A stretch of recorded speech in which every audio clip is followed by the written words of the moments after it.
Hey everyone, it's Chris Buono. Thanks for checking out this edition of Rhythm Expedition with me. I'm going to talk about something simple, something very simple, counting. Counting with respects to staying aware of where you are.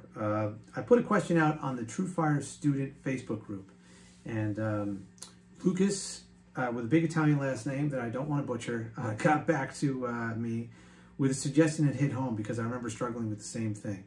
He simply asked, what can I do to better keep track of where I am? I get lost. I used to get lost all the time improvising, especially when I was really getting into it, really starting to play with bands on a constant basis, you know, regularly getting out there, finding myself in one-chord jams, and finding myself playing with musicians that were a lot better than me and playing rhythms that sometimes were just flying over my head, and I was getting lost. So, with the help of some really important teachers, this was all going on in the 90s. And during that time, I was studying with a couple guys off and on, sometimes overlapping, and they were super, super helpful. And that was Jerry Carboy, Dave Fiesensky, and Wayne Krantz. And all the things that they turned me on to at that time was what got me to a place where I was more confident about my rhythm. So this counting thing, let's talk about 4, you know, meter of 4, top number of time signature being 4. 1, 2, 3, 4. 1, 2, 3, 4. Why do we count that? Why do we do that?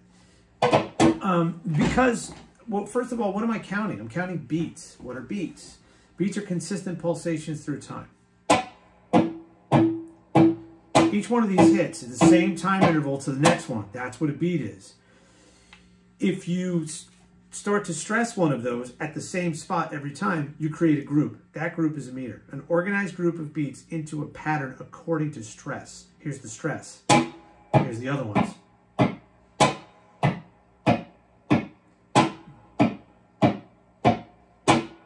Right? So it's 1, 2, 3, 4. 1, 2, 3, 4. That first one is 1, and I just go along with that pattern that's created. Hey, 1 keeps showing up every 4 beats. There you go. That's a meter.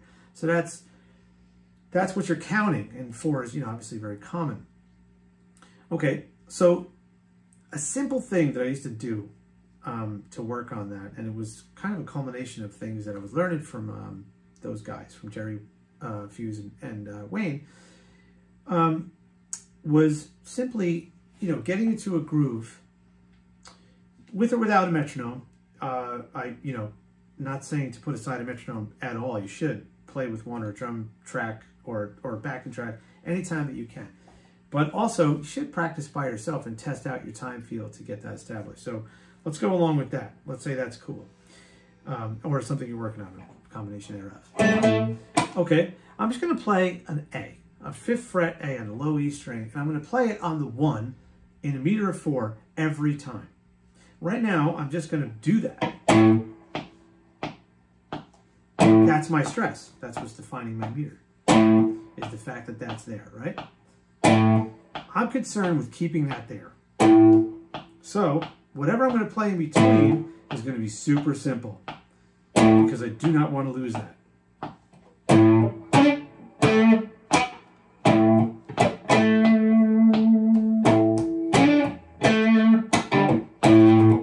And I can play stuff that's repetitive, like I was getting into, that I probably should have kept going to make it to drive the point home more. But I'm going to keep playing that riff, that recurring motif. That was a word that Dave used to say all the time. And I want to keep coming back to that to establish this control of this 4 thing. Okay, now I want to keep doing that, but I want to start pushing the envelope of what it is that I'm playing in between those A's. But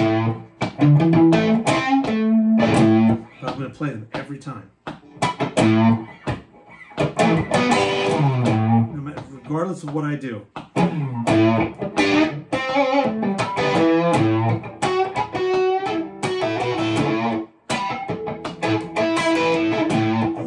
You know, and you keep it as simple as you need to. And you can repeat it.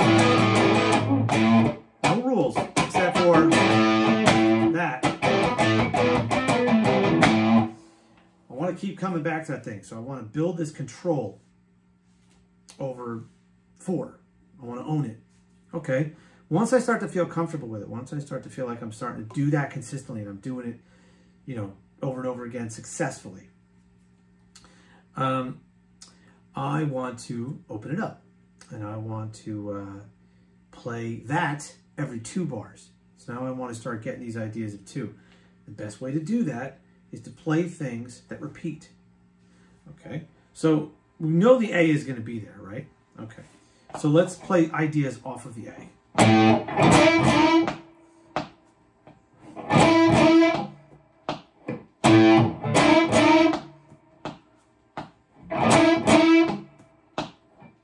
Now, what I'm doing, when I was doing that before, is I'm imagining the A being played on 1, but I wasn't doing it every other time.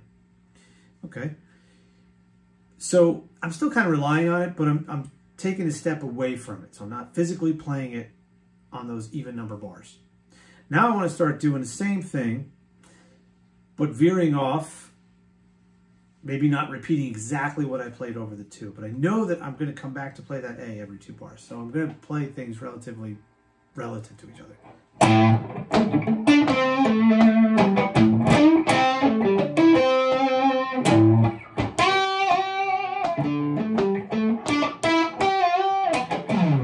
These are all 2-bar ideas.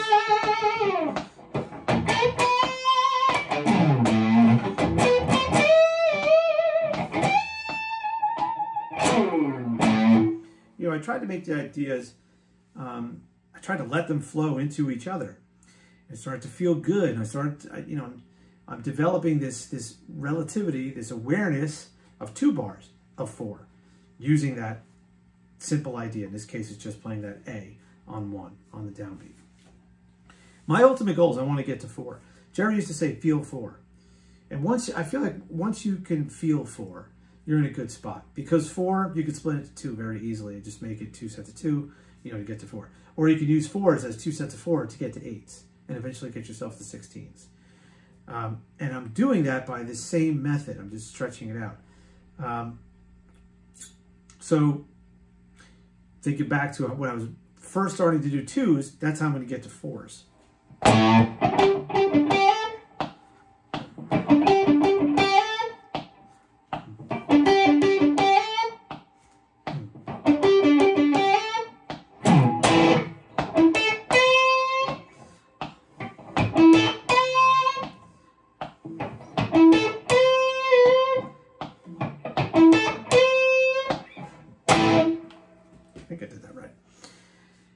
So I'm doing the same thing.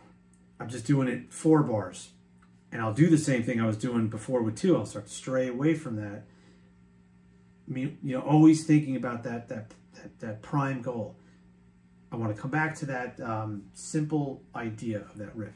Okay, does the riff have to be that simple? Does that thing have to be on 1 beat, just that note? No, it could be something more than that. Change the sound, or just actually lessen the volume a bit. So here's what I would do. Here would be me like totally in my own zone here. I'll do something in D minor just because I feel like it. But here's my basic idea.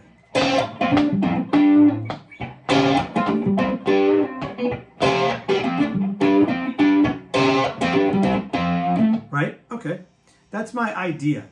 That's my thing that's keeping me together for 4.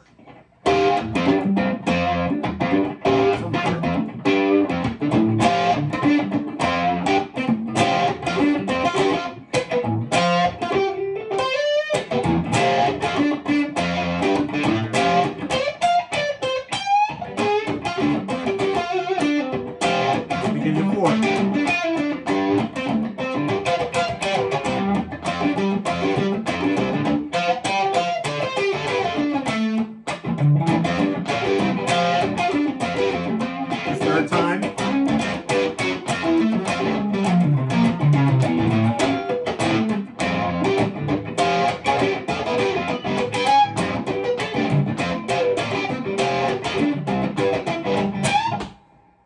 Those were all 4-bar ideas, you know, organizations of 4 the whole time. And, you know, maybe it sounds very complex compared to what I was just doing before, but it's based on the same exact thing. All the way back to establishing my command of 1, then my command of 2, then my command of 4 bars. And, you know, I can ultimately get to something like that. You know, I was taking the basic idea. Sometimes I was playing it. Sometimes I was playing pieces of it and this and that. That's where you want to get to. But you can only get there if you command and have an awareness of that count, and then that count over 1 bar, over 2 bars, over 4 bars. That was a game changer for me, and it didn't happen overnight. There was plenty of time that had to be put in. There was plenty of trial and error. There was plenty of agony of defeat type of worldwide sports moments. Remember that guy who did that thing on the ski? Oh, you gotta be my age to remember that one. Anyway, I hope that helps. It did for me. Leave some comments below here, wherever this may show up, or or contact me directly if you want to. If you got any questions, and we can always do private lessons up on TrueFire. And I do have some rhythm-based courses that go over all sorts of fun stuff. 40-day rhythm guitar squat camp being the ultimate legendary one that goes all the way back to my beginning days with TrueFire. But there's also focus on funk and funk vision and this and that. And the channel's coming, I promise. All right, Chris Buono here, but not here, leaving now. Thanks for checking this out. See you soon.